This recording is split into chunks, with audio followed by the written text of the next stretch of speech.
The reopened inquest into the death of Dr Hoosen Mia Haffejee began today at the Pietermaritzburg High Court. The 26-year-old dentist was driving to work in August 1977 when he was abducted and arrested by members of the special branch of the South African police.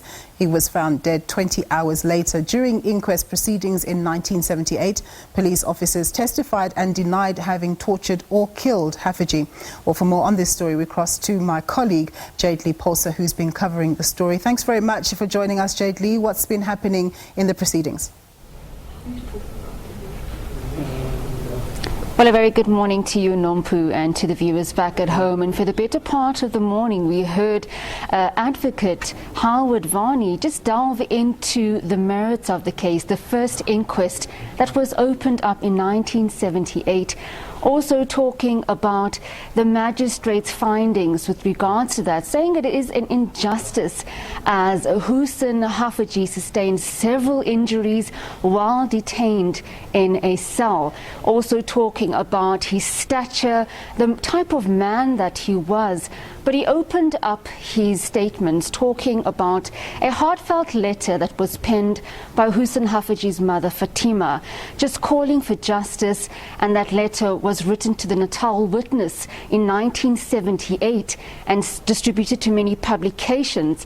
And the family, the Haffejee family, as well as the sister, Sarah Lal, has been really asking people for answers and calling for answers. It's been 44 years since Hoosen Haffejee was allegedly killed, being detained in a cell by security members, and saying that, that all of that needs to come to the fore. Now, we did see the first inquest opened. We did hear with regards to what had happened. Those security force members were also called to the stand to testify, and then we did hear the magistrate saying that the wounds that he sustains while he was detained was not in relation to being assaulted, and that he in fact had committed suicide.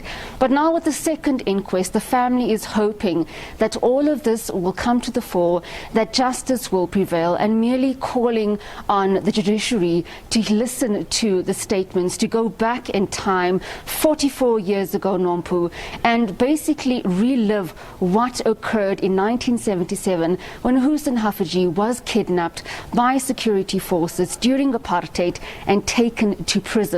20 hours later, he was found hanging in his cell. The post-mortem as well as independent pathologists that the family have also commissioned to look into the surroundings and the circumstances of his death. They detail a different picture to what came out as evidence in the first inquest, saying that the way in which his body was found does not speak of a man that would hang himself, and that in fact he did not commit suicide but was tortured whilst incarcerated. So this has all come out in the morning. We are expecting the siblings, Ishmael Haffejee as well as Sarah Lal, to also give evidence in the matter. At the moment, we have adjourned. Earlier on, we heard of a warrant officer who's also a Hawks member talking about him investigating the matter. That's Frank Yimani, and he was saying that he was tasked with investigating the surroundings and the circumstances of the death of Hoosen Haffejee, and what he found was also very contradictory. So that is coming out all in court today. We are expecting the siblings to take the stand this afternoon. Jayed-Leigh, I know that earlier you did get to speak directly to Mr. Haffejee's family. How do they feel about the inquest now being reopened again?